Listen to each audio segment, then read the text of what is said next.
धर्म के 10 अंगों की विवेचना मैंने आरंभ की हुई है। धर्म के दूसरे अंग के संबंध में मैं बोल रहा हूँ। भगवान महावीर ने धर्म का दूसरा अंग कहा है निर्लोभता। लोभ का ना होना ये निर्लोभता है। दूसरे शब्दों में, अर्थों में हम इसे संतोष कह सकते हैं। भगवान महावीर ने 4 प्रकार के कषायों का जिक्र किया है। ये लोभ चौथा कषाय है। कषाय का मतलब होता है जो आत्मा के गुणों का घात करता है, आत्मा की शक्तियों को जो पनपने नहीं देता और उसका विकास नहीं होने देता और उसके विकास में जो बाधक है, उसको जैन धर्म के अंदर कषाय का नाम दिया गया है। लोभ एक कषाय है। इसके संबंध में भगवान महावीर ने कहा कि लोहो सब विनाश।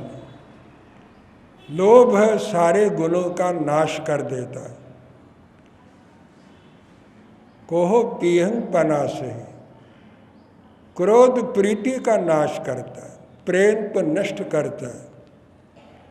क्योंकि क्रोध में व्यक्ति कठोर बोलेगा, कर्कश बोलेगा, कड़वा बोलेगा और क्रोध में दुर्व्यवहार भी करेगा।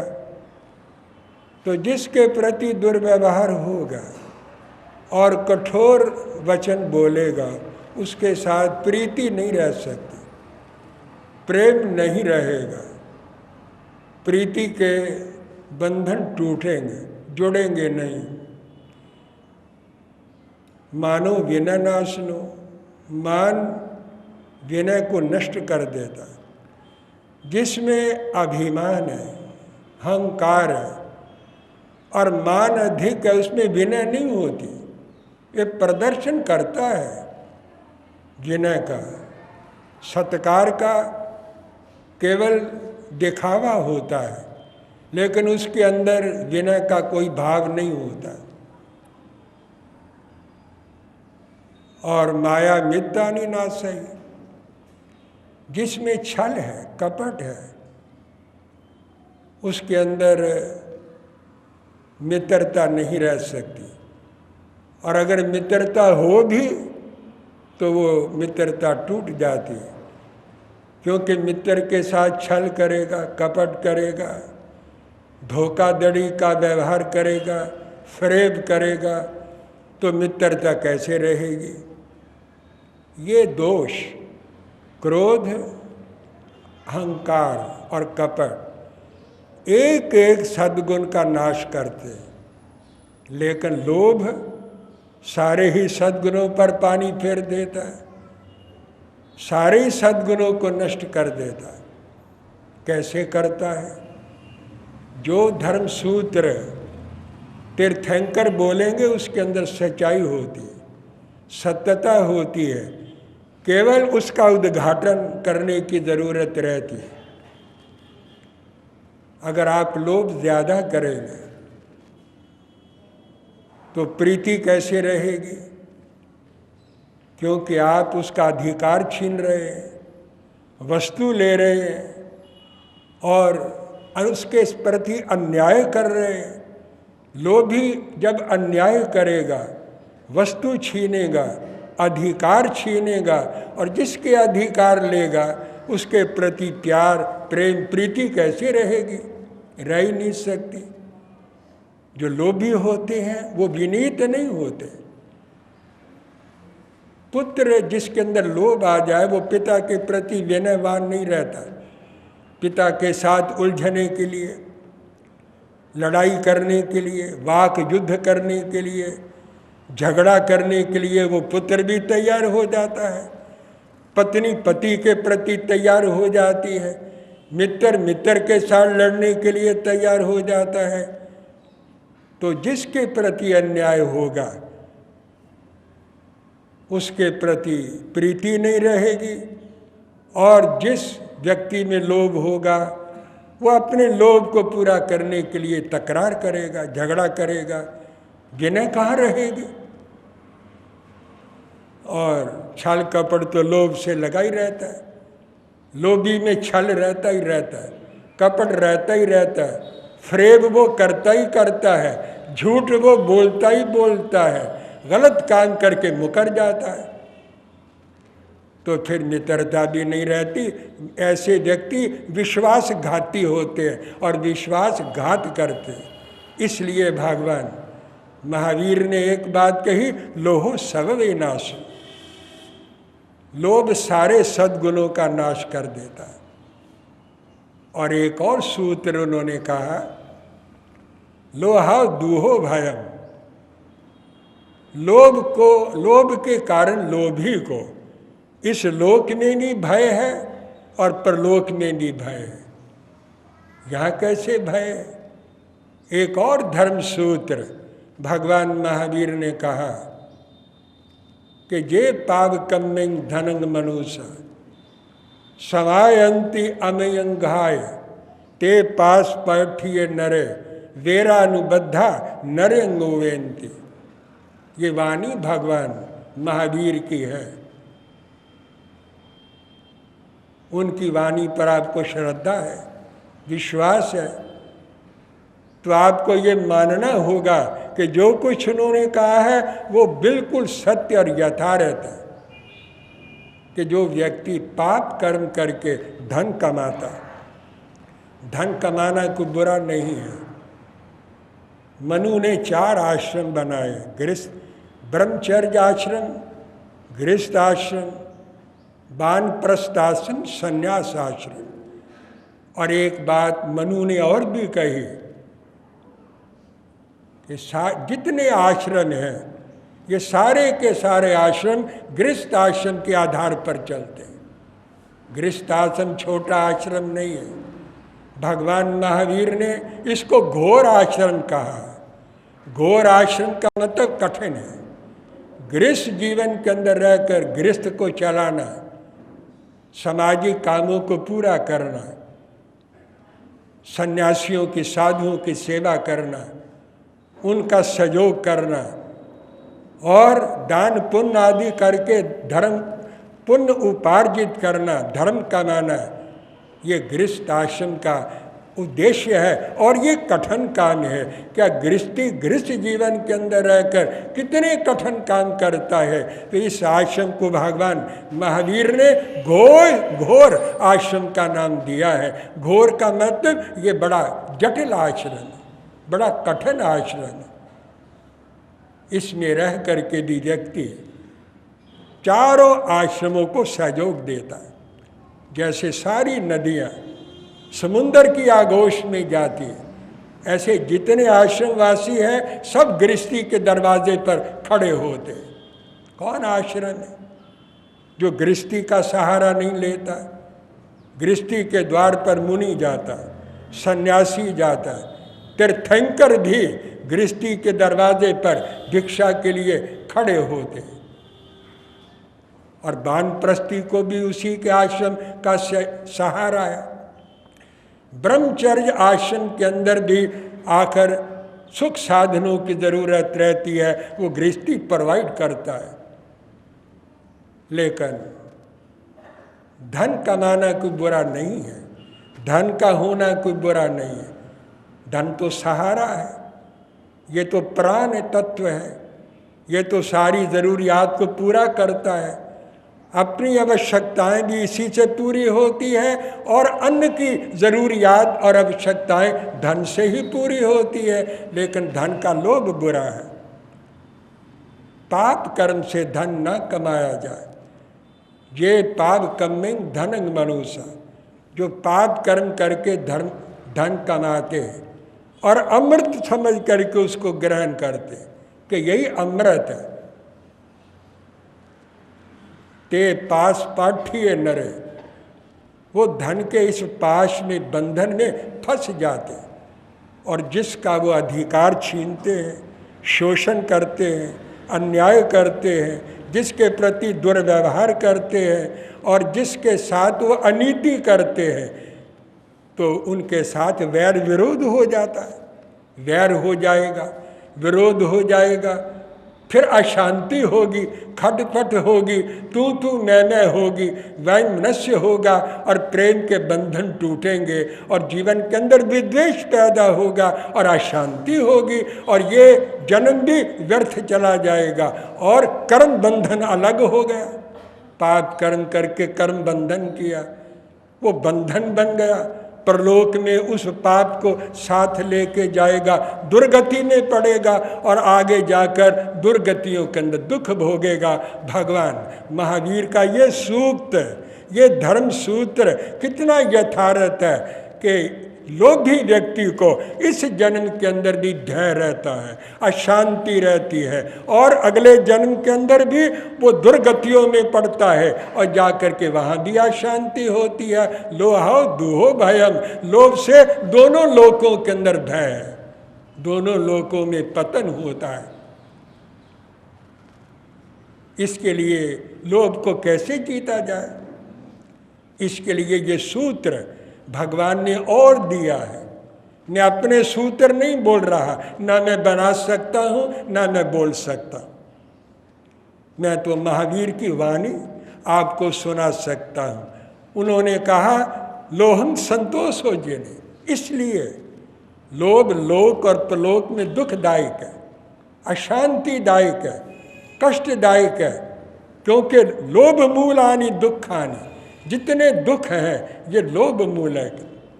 और लोभ मूलानि पापानि, जितने पाप हैं वो लोभ के कारण होते हैं और जितने दुख हैं पाप मूलानि दुखानि, जितने दुख हैं वो पाप से उत्पन्न होते हैं। तो दुख का, पाप का और लोभ का आपस के अंदर चोली दामन का संबंध है। ये कार्य कारण भाव से एक दूसरे के साथ जुड़े हुए। पाप, लोभ से पाप होता है, पाप से दुख होता है, पाप से दुर्गति प्राप्त होती है। तो भगवान ने इस दृष्टि से कहा दोनों लोकों के अंदर लोभ से कष्ट उत्पन्न होता है, तो इस लोक पर विजय पाना जरूरी है। कैसे विजित करे? लोहन संतोष हो जेने, संतोष से लोभ को जीते। लेकिन आप कहेंगे सब संतोष करेंगे तो विकास कैसे होगा, उन्नति कैसे होगी? खोखा लगाने वाला उसी में संतोष कर लेगा, रिटेल की दुकान ही नहीं करेगा। रिटेल की दुकान करने वाला उसी में संतोष कर लेगा, होलसेल डीलर बन ही नहीं सकता। अगर उसी में संतोष कर लेगा, फैक्ट्री लगा ही नहीं सकता, आगे विकास कर ही नहीं सकता। संतोष का अर्थ क्या है? संतोष की डेफिनेशन क्या है? संतोष का भाव क्या है? ये भी समझना होगा संतोष किसे कहते। आपने चीज में संतोष नहीं करना, आपने संतोष करना पाप से।